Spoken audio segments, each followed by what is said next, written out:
What's up, everybody? This is your boy Jay Corbett of Team Sanctum, and we're back at it again with another deck profile. And as you may notice, this is Dark Magicians, but I have some good news for all those who are the fans of Team Sanctum. Your boy Jay Corbett here got 19th place at the Indianapolis, Indiana Regional this past weekend, coming in 19th. Yeah, like I said, coming in 19th place out of 236 people, if I'm correct. And I was really impressed with how my Dark Magician build did. I surprised a lot of folks. Some people there didn't know what some of the cards did, and I just made a lot of people mad at this tournament. The matchups I had included my first two games being ABCs, my third game being Satellar Knights, which game one ended up taking almost the entire 40 minutes, and I ended up winning because we couldn't go into a game two. Fourth round, I went up against Paleozoic Frogs, and I'll tell you how I killed them when I show you what I used in my side deck. Fifth and sixth round, I lost against two Frog Males and Metal Foe Yang Zing. And my seventh and eighth round, I went up against Blue Eyes and eventually Metal Foes, and yeah, had a 6-2 record. So that's pretty much how I did. But either way, I'm pretty sure you guys just want to see what I played in this deck, so let's get to this deck profile, man. So essential, three Dark Magicians, pretty staple when it comes to the Dark Magician build. I ran three Magician of Dark Illusion. Some people run two. I run three because you want to see more of the Dark Magician stuff into your hand. Now this is the playmaker right here, Magician's Rod. You always want to see this card. No matter how many you have, this card you want to see in your hand because this card searches for almost everything in the deck. And it basically starts all the plays. I run one Kaiku. This is literally for any deck that has monster effects in the grave, or they can get their monsters back from the grave. So I basically attack you directly with Kaiku and banish those monsters that you would go after. I run two cherries in the main. Now, some people don't agree with running cherries in the main, but for my Dark Magicians, I run them in the main because no one expects it. And in this type of meta right now, going up against ABCs and going against Metal Foes and all this stuff, you running this and then cherrying them first turn if they think they're going for a play, it just disrupts their whole entire play, and they have to play a different way. So it's just a big disruption for them. And then finally, I run two Maxis for draw power. So that's it for the monster count. I run a pretty low monster count because really it's all about the special summoning in this deck, and I'll show you why. But first, let's get back to the spell cards. So pretty staple. Run three Dark Magical Circles. Searches for almost every Dark Magician card that's in my deck. And if I special summon or normal summon a Dark Magician, I can target banish a card on the field. And just so you guys know, it doesn't matter if your opponent Book-a-Moons their monster or does something to flip them face down or something. They will, no matter what, be targeted and banished because it selects a card, not a face-up target. I run one Illusion Magic. I was juggling between 1 and 2. 1 seemed to work perfectly because sometimes I would rather keep one of the Dark Magicians in the deck just in case if I want to draw into it, it sounds weird, but yeah, if I want to draw into it, if I have a board set up where I can be special summon Dark Magician or whatever. Dark Magic Attack.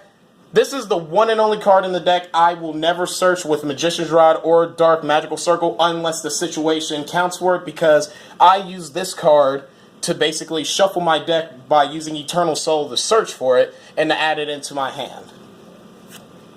I run one Dark Magic Inheritance.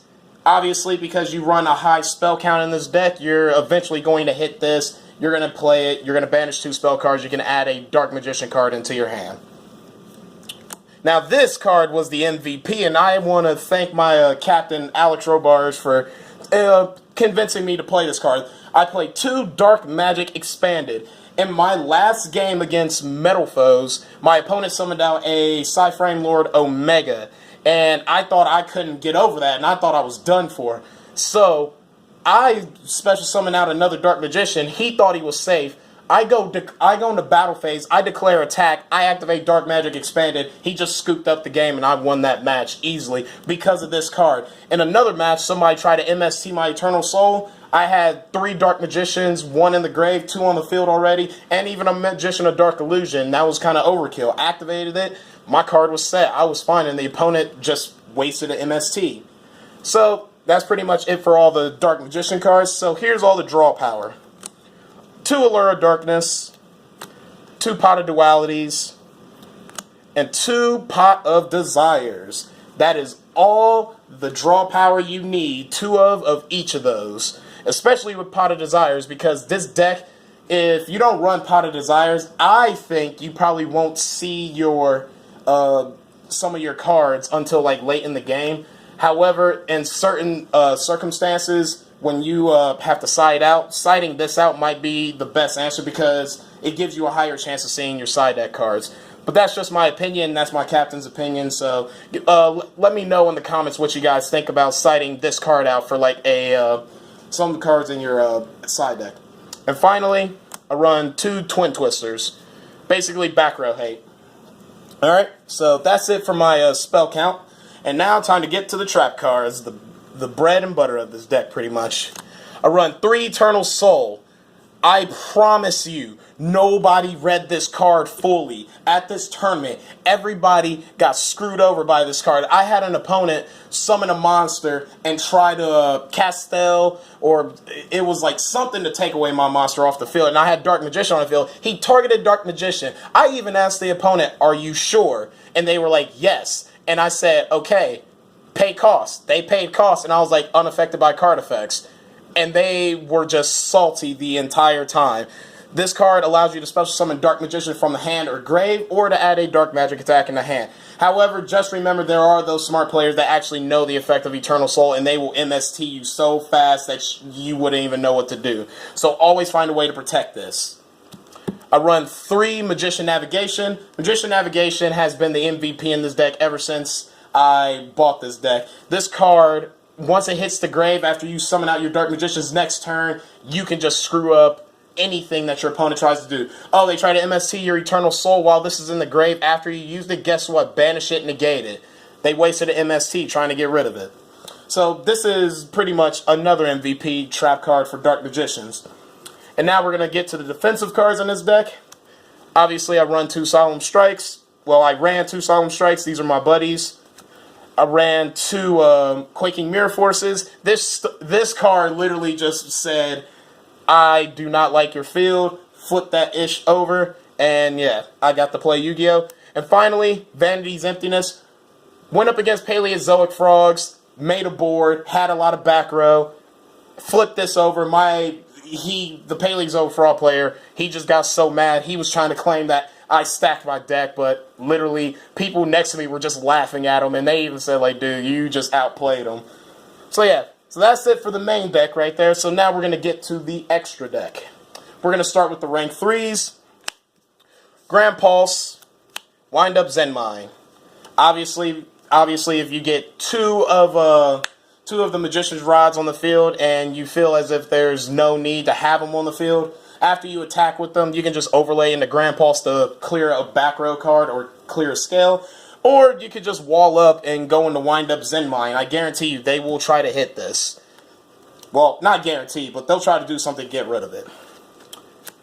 And for the rank 4, Downward Magician. Now, you guys are probably wondering, why did I run Downward Magician? This is for the just in case that I went up against PK Fire. They summon out a Dante. I'm like, okay, that's cute. Activate Magician's Navigation on their end phase. Special summon Dark Magician and Magician of Dark Illusion. Next turn, draw, overlay, Big Eye, take their Dark Magician, overlay into Downward Magician. I basically use their own monster to my advantage. And luckily, I didn't get to see PK Fire there, but if I did, this would have went off. So now we're going to go to the rank 7s. Obviously, Big Eye. I run 2 Ebon Illusion Magician. I ran 1 Ebon High Magician. Never really played him. Gaia Dragon, the Thunder Charger. Never played him. No need to. Red Eyes Flare Metal Dragon. I played him one time, and it was against the Satellar Knight player. I got him down to 400 life points, and I knew for a fact I needed something to burn him because there was nothing I could do next turn because he would have been able to ruin my life. And with how many spell cards and effects that deck activates, this was the one and only card I knew that would screw him over. Once I got him down to 4 life points, overlaid my 2 7s, Flare Metal, and I just said GG pretty much. So that's it for the actual extra deck that I play. And here's the rest of the extra deck. Dante, Cherry's target. Lightning, Cherry's target. Cyber Dragon Infinity, Cherry's target. Blue Eyes Spirit Dragon, Cherry's target. Psyframe Lord Omega, Cherry's target. And ABC Buster Dragon, Cherry's target. The 2 ABC matchups that I did at the beginning of the tournament, I cherries immediately. They were like summon Silver Gadget, summon A, and I was just immediately like, cherries, Buster. Fuck you. That was pretty much what I did. So that's it for the extra deck. And finally, I'll get to show you the side deck that basically won me all of my matches. So here is my side deck. I ran 3 Ghost Ogres. That is for the Pendulum matchup, and that's for the ABC matchup. This card really fucked over people so much. During one of my ABC matches, they summoned out Tsukuyomi. Yeah, they were able, well, not summon out Tsukuyomi. They were able to summon out Buster on me, and I was like, dang. They target banished one of my back row that was an Eternal Soul. I was like, Ghost Ogre. They lost their Buster, and I was like, I'm set. Now, a lot of people may have opinions on this, but I'm going to say this is probably one of the best cards I had in my side deck. Magic Deflector. This card stopped my Pendulum matchup, and it stopped ABCs right in their tracks. Couldn't do nothing. Couldn't say anything. I ran 3 Ally of Justice Quarantine. I got this idea from Jeff Jones, to be honest, because that dude is pretty fucking legit with the Dark Magicians. But this card, I was able to actually side in today against not today, but during the tournament. And I sided this in against the Satellar Knights, and I sided it again against Blue Eyes. Against the Satellar Knights, it didn't really do much, because, yeah. But otherwise, summon this out against Blue Eyes. I went first. I was like, normal summon Ally Justice Quarantine. Blue Eyes player just said scoop. He just straight up just said scoop. Alright. Next card, Wiretap. Now, you guys are probably wondering, what deck is Wiretap meant for? One word, Paleozoics. Why?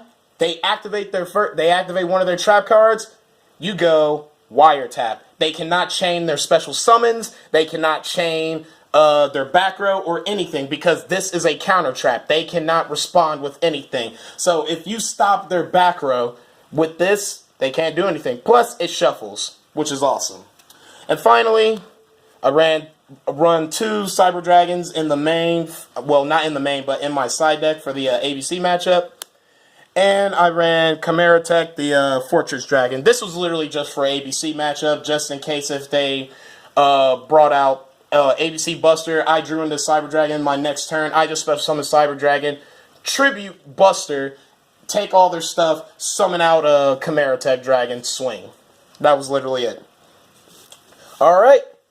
Well, that's it for my Dark Magician build, man. I was so happy to get my not first place, well, I was about to say that. My 19th place top at that regional. Got my invite. I'm excited to be heading to Nationals this coming summer.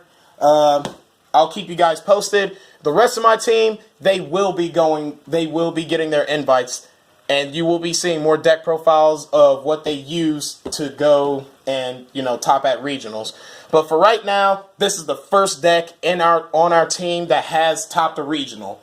So if you guys have any questions, have any comments about it, like and subscribe to our channel, Team Sanctum. And as always, Jay Corbett signing out. See you guys soon.